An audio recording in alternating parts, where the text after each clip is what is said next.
బాగుంది. ఇవాళ మార్నింగ్ కూడా రోజు మార్నింగ్ మనము వాకింగ్ గ్రౌండ్స్కి కానీ మార్కెట్ ప్లేసెస్కి వెళ్తున్నాము.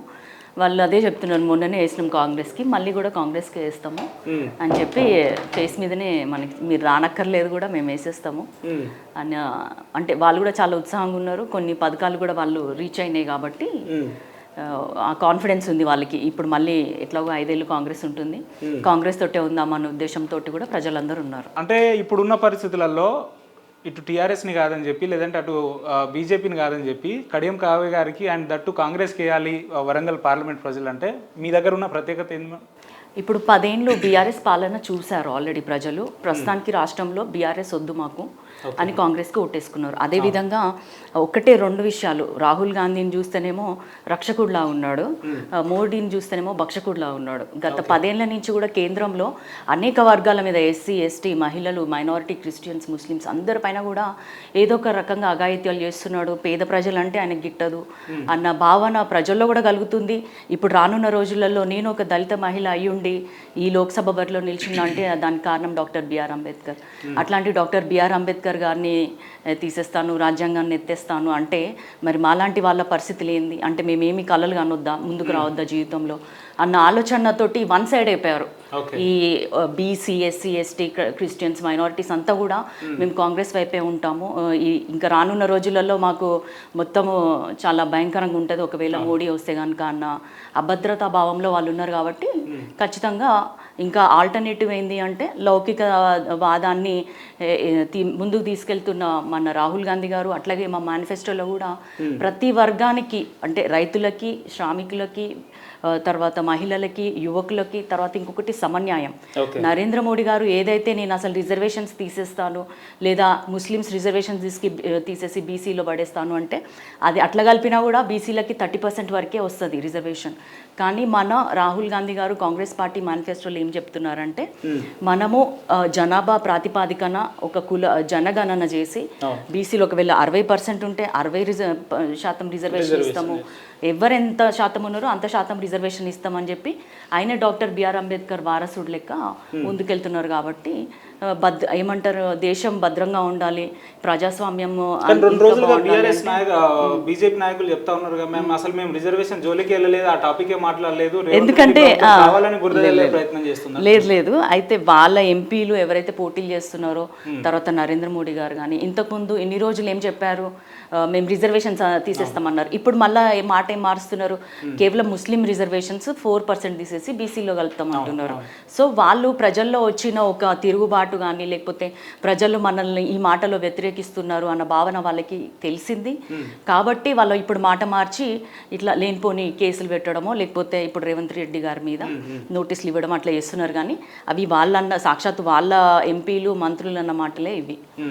రైట్ మేడం, ఇప్పుడు మీరు నేను అడగబోయే ప్రశ్న, ఎన్నో ఇంటర్వ్యూలో మీరు వివరణ ఇచ్చినప్పటికీ అసలు కడియం కావ్య గారు లేదంటే శ్రీహరి గారు బీఆర్ఎస్ని వీడడానికి ప్రధాన కారణాలు ఏంటంటే ఏం చెప్తారు? ఎందుకంటే రాబోయే రోజుల్లో ఈ ఓట్ల శాతంలో ఇదొక మైనస్ పాయింట్గా కనిపించే సందర్భాలు ఇంకా చాలా ఉన్నాయి. ప్రజల్లో ఇటువంటి అపోహలు చాలా ఉన్నాయి కాబట్టి వాటిని తుడిచివేసే ప్రయత్నంగానే ఈ ప్రశ్న అడుగుతున్నా.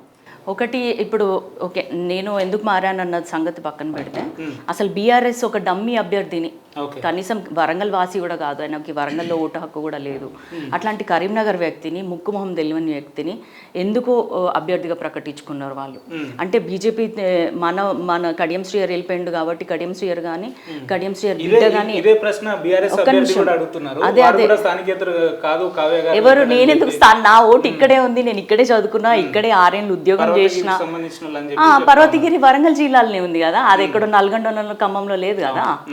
సో అది వాళ్ళు అర్ధరహితం వాళ్ళు మాట్లాడేది.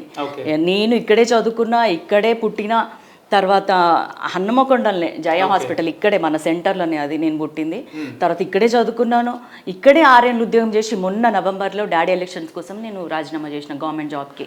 మరి ఇవన్నీ నేను స్థానికేతరాలను అయితే నాకు ఇవి రావు కదా.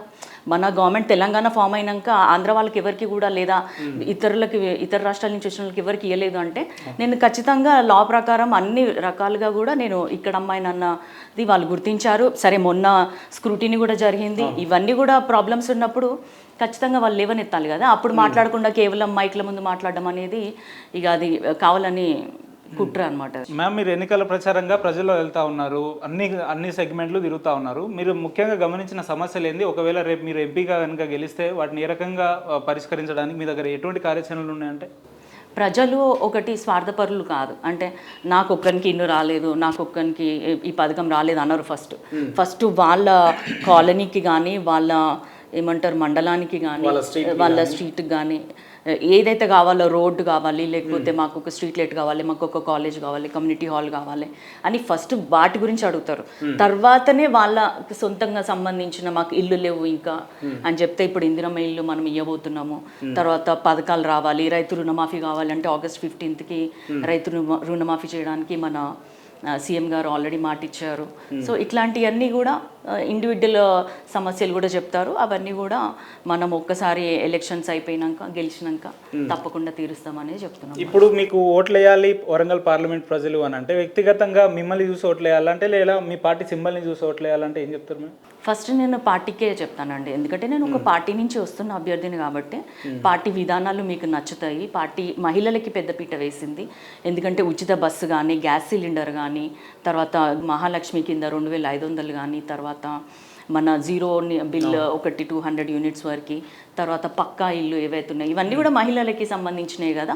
అదే విధంగా అంతాయి లేదు అంటే ఇప్పుడు మనకి ఎలక్షన్ గెలిచి అసెంబ్లీ ఎలక్షన్స్కి దీనికి 4 నెలలే అయింది. సో ఈ 4 నెలల్లో ఇప్పుడు 4 రోజుల నుంచి అందరూ చేస్తున్నా, అంటే స్టార్ట్ అయితే చేశారు కదా, స్టార్ట్ చేశారు. అర్హులైన వాళ్ళందరినీ కూడా అప్లై చేసుకోమన్నారు. అవన్నీ కూడా నడుస్తుంది. ఒక్కటే ఆగింది ఏంది అంటే 2500 ఏదైతే మహాలక్ష్మి కింద ఇవ్వాల్సిందో మహిళలకి, అది మన ఎలక్షన్ కోడ్ అయిపోయినాక ఖచ్చితంగా ఇస్తారు. తర్వాత మన సీఎం రేవంత్ రెడ్డి గారు కూడా 4 లక్షల ఇల్లుల గురించి మాట ఇచ్చారు. కాబట్టి ఆ ప్రతి నియోజకవర్గానికి 3500 చొప్పున ఇందిరమ్మ ఇల్లులు రాబోతున్నాయి.